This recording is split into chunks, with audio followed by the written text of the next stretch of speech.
Arthur cancelled his long-awaited exhibition on the morning of the National Art Competition. No press release, no explanation, no final post from his official gallery account. Just a courier envelope delivered to the competition judges, containing a single item, a signed blank canvas. In the corner, below the artist's cryptic signature, Silent Quill, was a single typed line, "For Roger." The news spread like fire across the art world. Blogs exploded, galleries called in panic, collectors wept online, wondering if it was a stunt, or worse, a declaration of retirement. And while the nation argued, dissected and speculated, Arthur quietly walked into a law office, alone, no entourage, no suit, just a dark wool coat and the faint smell of charcoal still lingering in the folds of his sleeve. He signed the divorce papers without emotion. The clerk had to ask twice before he handed the file back. The signature was sharp, confident, final. When asked if he wanted to include a message for his wife, he said nothing, only stood up, pushed in his chair, and left. Maria never saw it coming. Just 2 nights earlier, she had stood beside Roger, beaming proudly at a private preview gala while he soaked in praise for a sketch she claimed was inspired by his silent brilliance. She'd introduced him to sponsors as the future of the art world, and when someone had asked where her husband was, she had laughed it off. Arthur doesn't come to these things anymore, he's been quiet. He had been quiet, and now, he was gone. Back at the National Art Competition, Roger arrived with the confidence of a man who believed his victory was guaranteed. The cameras followed him closely, he smiled for them, dressed in a hand-tailored blazer Maria had gifted him just a week ago. "To match your new genius status," she had whispered. But when the judges unrolled the canvas, the one he'd supposedly submitted under Silent Quill, a stunned silence fell over the room. It was blank, untouched, not a single mark, stroke or idea, only the signature, the real one. The gallery erupted in chaos. Roger's mouth fell open, Maria's hand went cold, and somewhere far away, Arthur stepped off a train into another city, dragging a weathered suitcase behind him, the corners scuffed from years of use. He didn't look back.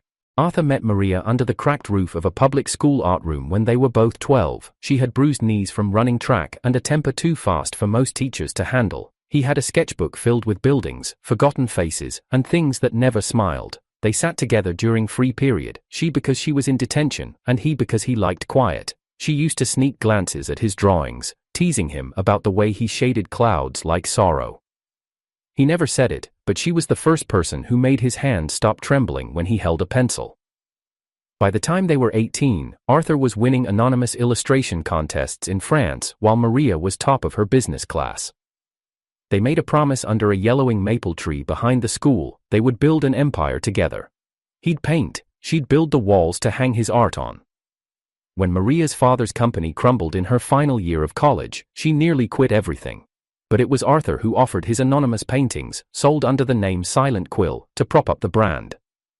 No one knew the identity of the reclusive artist whose pieces sold out within minutes, only that his work always appeared just when Maria's company needed a miracle. While Arthur studied in Europe, sending paintings in secret, Maria clawed her way to the top. By the time he returned 5 years later, she had become CEO of the fastest-growing design conglomerate in City A. Their wedding was small, private, quiet. He didn't want cameras. She wanted a legacy. They married at their peak, Maria in a silk gown Arthur had sketched the moment she said yes, and Arthur in the same black coat he'd worn when he first stepped off the plane. They promised each other the world again. But the world doesn't keep promises. It started small. A missed dinner here, a late meeting there. Maria had always been ambitious, but now her attention slipped more frequently. Arthur, who once painted 3 canvases a week, found himself creating only 1 every 2 months. He blamed himself for the distance. Maybe he wasn't inspiring enough, maybe she needed something more. Then Roger arrived. A sharp-tongued assistant with a polished smile and a camera-ready face, Roger entered Maria's office like a man who already knew how the script would unfold. He brought her coffee exactly how she liked it, quoted obscure Silent Quill interviews back to her, even claimed once that he felt a deep connection to the artist's color work. Arthur met him twice in the beginning, once at the office, once at a private company dinner. Roger had smiled too much, said too little, and looked at Maria for just a second too long. Arthur remembered noticing that. He remembered, too, the way Maria didn't stop it. One night, Arthur found Maria scrolling through art blogs in bed, lingering on images of Silent Quill's latest rumored sketches. Her expression was soft, dreamy. "You like that one?" Arthur had asked, gently. She nodded without looking at him. "His work feels alive, like he understands everything I don't say." He said nothing, just smiled faintly and rolled onto his side. The next morning, Roger posted a sketch online using a shadowy account. It mimicked Silent Quill's brushwork. Maria saw it and gasped. "He's back! Silent Quill's released a new piece!" Arthur stared at the screen in silence. It wasn't his, but the signature had been forged, nearly perfect.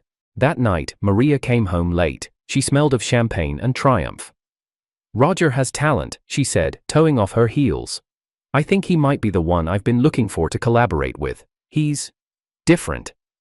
Arthur didn't speak. He simply walked into his studio and locked the door. More Silent Quill paintings began appearing in galleries, unsigned, mysterious. Maria called them gifts from the universe. Arthur knew better. The colors were wrong, the line work shaky, but they were close enough to pass, especially for fans who'd never met the real artist. Maria praised Roger constantly now, at meetings, at press conferences, sometimes even at home. She framed his sketches, hung them beside Arthur's older fading work. "Look at the emotion in Roger's pieces," she would say. "You can feel the movement." Arthur started to feel like a ghost in his own life. He stopped painting. Maria didn't notice. Roger started staying late at the house, first for work, then for drinks, then, just because. Arthur asked once, "Do you really think he's Silent Quill?" Maria laughed. "He doesn't like to talk about it, but yes, I believe he is." Arthur looked down at his ink-stained hands. "You believe wrong." She didn't answer. The final fracture came when she suggested putting Arthur's studio space to better use. "He doesn't paint anymore," she told the staff. "Might as well turn it into a conference room." Roger nodded beside her, smirking. "We'll call it the Quill Room." Arthur left that night and checked into a hotel under a fake name. He stared at a blank canvas for hours, then he signed it, wrote one line beneath the name, Silent Quill, and sealed it for delivery. For Roger. The first time Maria called Roger Silent Quill in public, Arthur had been sitting 3 rows behind her in the audience. It was at the unveiling of a charity mural, an event Arthur had painted for, anonymously, months ago. The media cameras flashed wildly as Maria pulled Roger onto the stage, her hand resting confidently on his shoulder. "I'm proud to finally introduce the world to the artist behind the masterpiece," she smiled. "He prefers to stay silent, but you all know him as Silent Quill." The applause was deafening. Roger bowed modestly, lowered his head like a humble genius, and whispered something into Maria's ear that made her laugh. Arthur didn't clap, he didn't speak, he simply stood, walked out of the venue, and kept walking. From that moment, it was official. Maria had begun building Roger's identity around a stolen myth. His face was now tied to gallery ads, donation drives, live sketching events. The signature wasn't even his, but the lie stuck. Maria didn't just support it. She celebrated it. At a board dinner, she gave a toast. To Roger, for bringing color and soul to a world that desperately needs it, and to Silent Quill, for letting his brush speak what words cannot. Arthur was seated 3 seats away, boxed in by photographers, ignored like a placeholder. Later that night, back home, Arthur found Roger in his studio. He was flipping through Arthur's old sketchbooks, running his fingers over the margins. Arthur's brushes had been used, water still pooled in the mixing tray.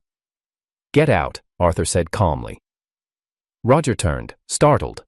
"Oh, I was just looking for inspiration. This room is mine. Was yours." Maria appeared at the doorway, arms crossed. "Arthur, don't be dramatic. Roger's going to be painting in here from now on. You haven't touched a canvas in months." Arthur didn't answer. He just walked past them, picked up a blank sheet, and sat quietly at the desk. "I'm registering for the National Art Competition," he said after a pause. "As Silent Quill." Maria scoffed. "You?" Roger smirked. "You're serious?" Arthur looked up. Deadly. The next day, the news leaked. Silent Quill returns, unexpected entry in National Art Competition. Blogs speculated wildly. Some thought it was a hoax, others whispered about the real artist stepping forward to defend his name. Maria confronted Arthur in the living room, her voice low and dangerous. "What do you think you're doing?" He stared at her. "Taking back what's mine." She clenched her jaw. "If you're not Silent Quill, then don't stand in his way." That night, before he could submit his final piece, Arthur was ambushed. He had stayed late in the competition building, refining his work in the preparation room. The lights buzzed overhead, paint still wet, his hand steady, then a soft voice behind him. "Need a hand?" He turned. Roger grinned. Maria stood beside him. Arthur blinked, confused. "What are you doing here?" Maria stepped forward. "You always said you hated crowds. I thought I'd save you the embarrassment of losing." He barely had time to move before Roger swung the heavy portfolio case into his left wrist. The crack echoed. Arthur fell to his knees, groaning. Maria said nothing. Roger pulled a metal tripod from the corner and smashed it down. Bone shattered, skin split. Arthur screamed. Maria watched in silence, her arms folded, her expression unreadable. When it was over, Arthur lay crumpled on the cold tile floor, his hands mangled beyond recognition. Roger leaned down. "Next time you want to be a ghost, stay dead." Arthur coughed blood, barely whispering, "You'll regret this." Maria knelt beside him, her tone icy. "If you're not Silent Quill, then don't pretend to be, and if you are, why didn't I ever feel it from you?" His vision faded, the light of her head flickered. Then, darkness, silence, then breath. When Arthur opened his eyes again, the air smelled of old varnish and winter. His hands were intact, the clock on the wall read 10:15 a.m. His phone buzzed beside him, a message from the art competition committee. "Mr. Arthur Wang, your reserved spot as Silent Quill in the national painting competition is still unconfirmed. Please complete your registration within the next 10 days. 10 days. Arthur sat upright, heart pounding. Everything was familiar, too familiar. The studio, the brush tray, the email. He'd been reborn, 10 days before the event. This time, he wouldn't rush to confront, he wouldn't plead. He would orchestrate. Carefully, silently. He'd watched them betray him once, that was enough. Now, he would let them walk themselves into the fire. Arthur had always believed that the mind could forget things, but the hands never did. Now, with a second chance, his hands moved with new precision, but the memories in them had never faded. He sat alone in the villa's sunroom, where the afternoon light fell through the maple trees. Once, Maria had kissed him here after a long workday, the scent of ink on his fingertips, her laughter warming the glass walls. Now it was just silent, cold. Even the shadows seemed to mock him. He remembered the way she used to trace the veins of leaves with her fingers and say, "One day, you'll paint this tree for our children to swing under." But now the only swinging he envisioned was a blade. Maria's betrayal replayed in fragments, her hand resting on Roger's arm during gallery interviews, her soft voice feeding lies to the media about Roger's vision as Silent Quill, her quiet hum as she helped him rehearse stolen answers in the kitchen Arthur once built. One evening, Arthur watched through the cracked door as Roger stood in his old studio, holding a canvas upside down. Maria was laughing, gently correcting him. "No, Roger, the brushstroke should taper, just like Arthur's used to." Roger responded with a smirk. "Maybe I need Arthur to paint it for me again." The next morning, Arthur received a text from an anonymous number.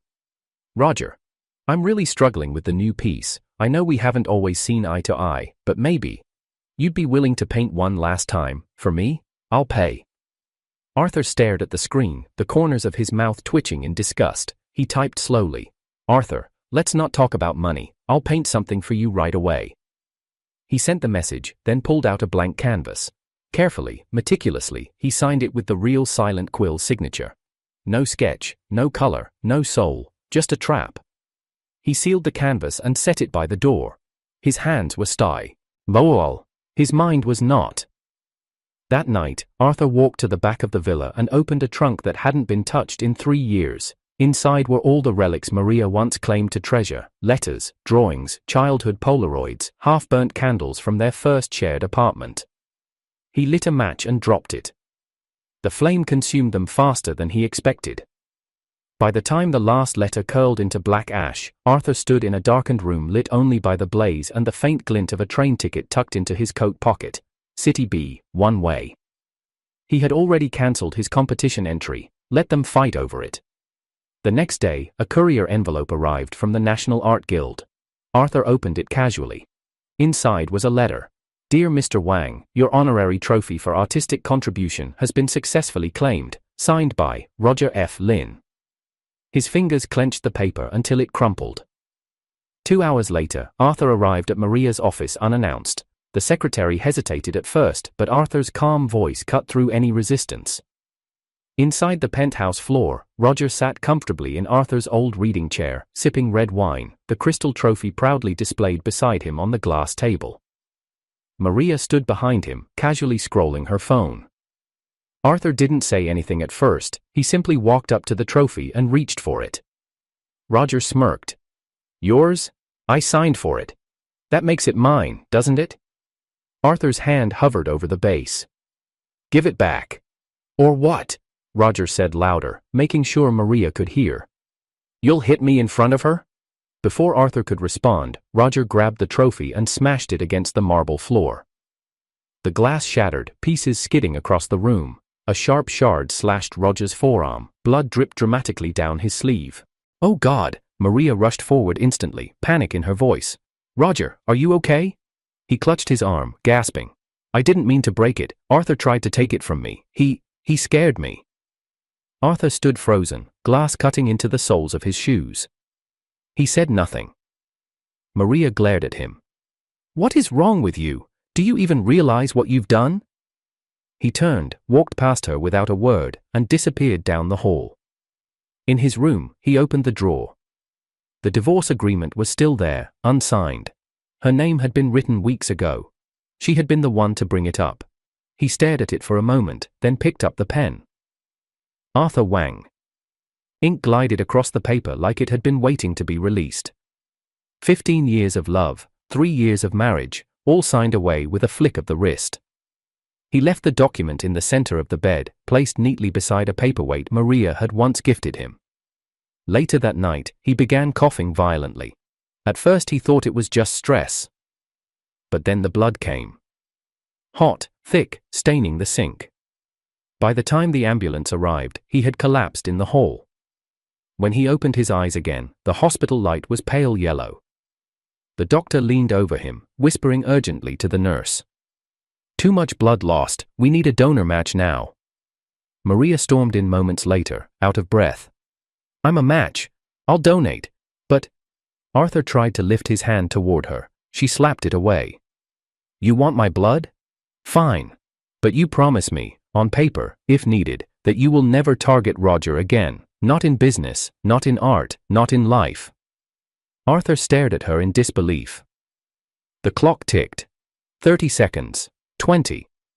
You're running out of time, Arthur, she said coldly. Say yes. He nodded once, and then everything faded. The luxury resort was perched on the cliffside of a private island, its balconies carved from pale marble and its infinity pools reflecting the sky like glass. Maria had booked the suite under a different name, just in case the press caught wind. Roger stretched out on the silk-sheeted bed, shirtless, as Maria walked in with a tray of sliced fruit and champagne. This is insane, he said, grinning. You really booked out the whole spa floor? Maria set the tray down beside him. You said you needed to feel inspired before the competition. And, inspiration, Roger said, sitting up slowly, needs pampering. That was the start of the 3-day retreat. She massaged his shoulders every night, drew baths infused with lavender oils, prepared his meals with care, and fed him between sketches. Sometimes he posed, pretending to capture distant muses. Sometimes he watched her undress, claiming it helped his eye for form. He requested a full-body modeling session, and she agreed, standing under dim lights while he stared at her with an artist's gaze and a lover's hunger. On the second night, after dinner on the balcony, Roger leaned in close and whispered, Art lives in vulnerability. I want to explore that, with you. Maria froze. He kissed her hand slowly. Don't you remember? That night, the one where you wanted to give up everything? You saw Silent Quill's painting in that gallery. That one saved you. That painting was mine. Her chest tightened. She had cried in front of that canvas. The sea and the sky. Gentle brushwork, hues that felt like a second chance. It had been the lowest night of her life, bankrupt, homeless, alone. but that painting had stopped her from stepping into traffic. It was that night that gave birth to her obsession with the artist, her hunt for Silent Quill, her love for the man behind the brush. Roger knew that story, and he knew exactly when to use it. Maria let the memory wash over her, then nodded slowly. She leaned into his kiss, eyes closed. That night, she let Roger hold her, let him believe she was his. Across the city, Arthur sat in his studio, alive but quiet. His recovery had been slower than expected, his ribs still ached and the blood transfusion had left him weaker than he'd ever felt, but his hands were steady again. He was painting, not for competitions, not for validation, for himself. Susan had called him earlier that morning, asking if he wanted to sketch the autumn trees at the river bend, but he declined. Not yet. There was something unfinished, something rotting in the past he hadn't yet destroyed. Arthur opened the cabinet drawer and pulled out the file, Roger's digital portfolio. Forged works, borrowed styles, stolen drafts. Among them, one stood out, Purgatory. It was the piece Arthur had created after his kidnapping, 3 days of forced labor under fluorescent lights, paintbrush taped to his fractured fingers, canvas after canvas bleeding horror. The one piece that had survived, the one Roger had stolen, the one Maria had outbid him for at the auction and gifted to Roger, believing it was his own pain. Arthur typed. 2. Roger, let's trade. 1 new Silent Quill original for your copy of Purgatory, tomorrow morning. No questions, just art. Roger replied within seconds. Done. The courier arrived the next day with a flat, tightly sealed wooden frame. Arthur didn't even open it. He took it out back, laid it on a concrete slab, and doused it in lighter fluid. Then he lit a match. The flames snapped violently as the canvas curled into black fragments. He watched every inch of pain, trauma, and violation disappear in smoke. When it was nothing but ash, he stood up, wiped the soot from his palms, and walked back inside. Maria returned the following afternoon, her heels echoing against the polished floor of the villa. Roger trailed behind her, smiling like a boy who had won a prize. Arthur, she called, spotting him in the foyer, we're back. He glanced up briefly, said nothing. We had a great time, she continued, glancing at Roger. He's really pushing himself, wants to paint something for me, live at the competition. Arthur leaned against the doorway, calm. Is that so? Roger smirked. You'll see it, front row, when I win. Arthur's gaze flicked to Maria, who looked oddly pleased. He's growing every day, she said, even without your approval. Arthur walked toward them slowly, the silence stretched. Maria shifted uncomfortably. Look, if you can't support him, maybe you shouldn't come to the competition. He didn't respond. Actually, she added, almost defiantly, we're planning to spend another few days together. After he wins, maybe a hotel suite downtown. Just us. Arthur stopped in front of her. He looked her in the eyes. There was no anger, no sorrow, no flicker of nostalgia left in him. Only ice. Enjoy it, he said softly. Then he turned around and walked away. The National Art Competition was no longer just an art event, it had become a spectacle. News vans lined the streets, drones buzzed overhead, and giant digital billboards flashed Roger's face next to the mysterious Silent Quill logo.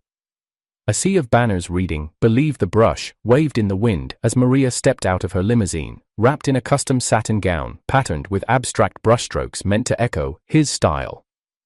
Roger followed behind her, adjusting the cufflinks she had gifted him the night before.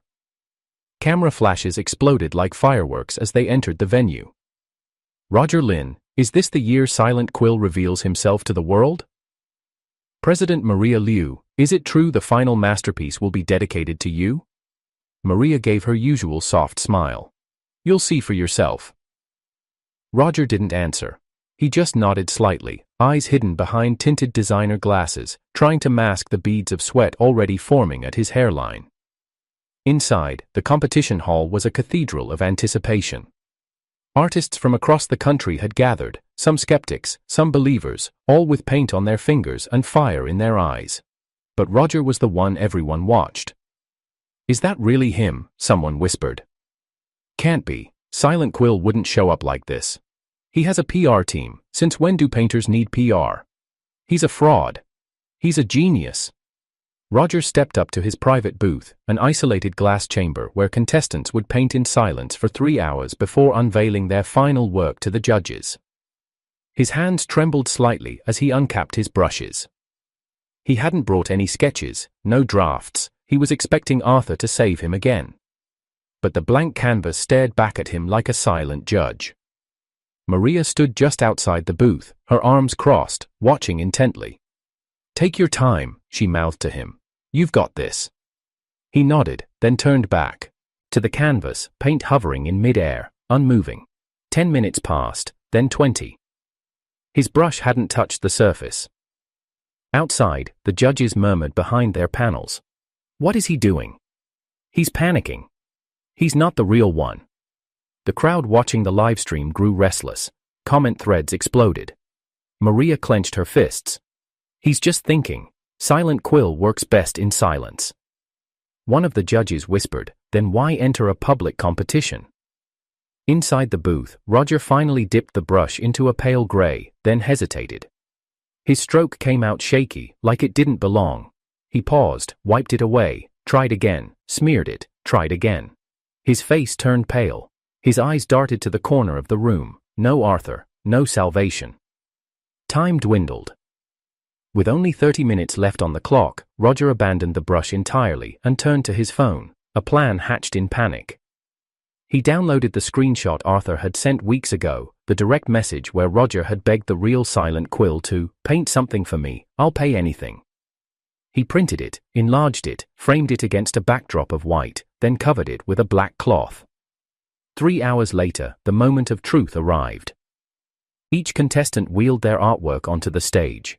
Vibrant, painful, joyful, skillful. The judges walked slowly, studying them with narrowed eyes and sharpened critique. Then came Roger. He stepped onto the stage with exaggerated calm. The lights dimmed. "I want to dedicate this piece," he began, microphone in hand, "to the one who inspired me to pick up a brush, my muse, my savior, my love, Maria." The crowd murmured with delight. Maria's lips curled into a proud smile. Roger took a breath. "I am Silent Quill, and this is my final confession." He pulled the cloth down. Gasps echoed like gunshots. On the canvas, no painting, no colors, no strokes, just a projection of a chat log, his message begging Silent Quill for a painting, with Arthur's cryptic reply. "Let's not talk about money. I'll paint something for you right away." The timestamp, the username, the signature, all real. Silence. Then someone in the back shouted, "He bought his art." Another, "He's a fake." Silent Quill wouldn't need to ask for help. He got played. The room erupted into chaos. Roger stood frozen, eyes wide, sweat dripping. He looked to Maria for support, but she was no longer smiling. She had stepped forward, grabbed his phone from his hand, and scrolled through the message thread. There were dozens, dates, pleas, bribes, begging Arthur for more Silent Quill paintings. Her hand trembled. Then, on the stage's giant screen, the live stream from the judges' panel switched feeds. The headline flashed in red, Silent Quill's true identity revealed, Arthur Wang. Underneath, bullet points appeared. Exclusive confirmation from the National Artist Registry, signature and time-stamped proofs of previous artworks, video of Arthur painting under surveillance at B City Guild, verified witnesses, including Susan Choi, former peer and senior artist, the final blow, a photo of Arthur holding a brush mid-stroke beside a signed canvas, next to a quote. "I no longer paint to prove anything, I paint because it's the only part of me they couldn't steal." Arthur Wang, Silent Quill. Maria's knees buckled. She didn't faint from embarrassment, she collapsed from realization. The man she had scorned, abused, replaced. He wasn't just her husband. He was him. While medics rushed to help her off the stage, Roger attempted to speak again, but the microphone was cut. The audience booed him off. Across the city, the lights in B City's central gallery glowed gold. The Silent Quill solo exhibition had just opened. Lines stretched down the block. Cameras flashed, critics whispered that this might be the greatest exhibition of the decade.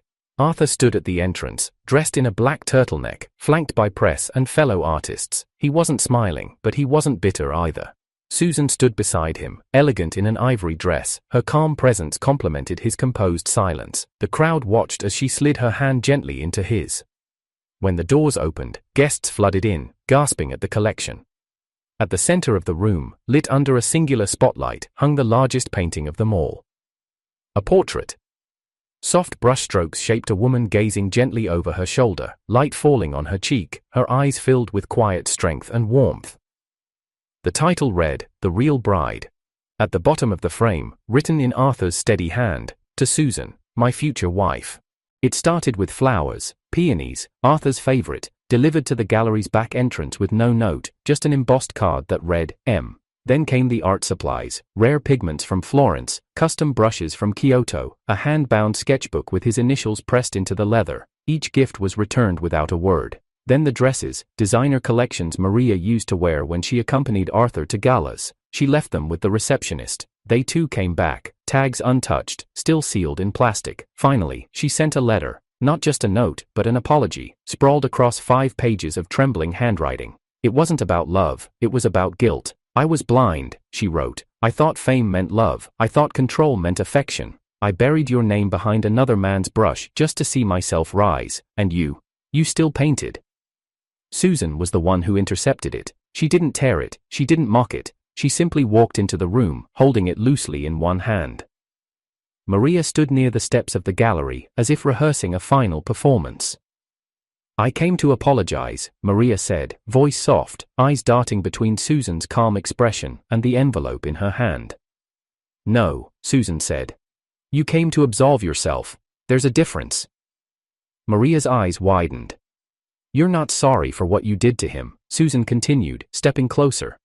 "You're sorry it didn't work. You're sorry he didn't break. You're sorry he loved someone else, and that you're not her." Maria's lips quivered. "You're still painting yourself into his story," Susan said. "But he stopped writing you in years ago." Maria said nothing as Susan left her there. That was the last time anyone saw Maria Liu outside Arthur Wang's gallery. Months passed, then years. Maria faded from the art world like a signature erased in rain.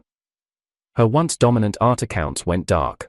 Sponsors withdrew, brands replaced her with rising protégés. Even her foundation, the Muse project, was quietly absorbed by a rival non-profit. A few tabloids speculated breakdown. Others guessed exile. But in the circles that mattered, she simply vanished. Meanwhile, Arthur and Susan painted the world brighter.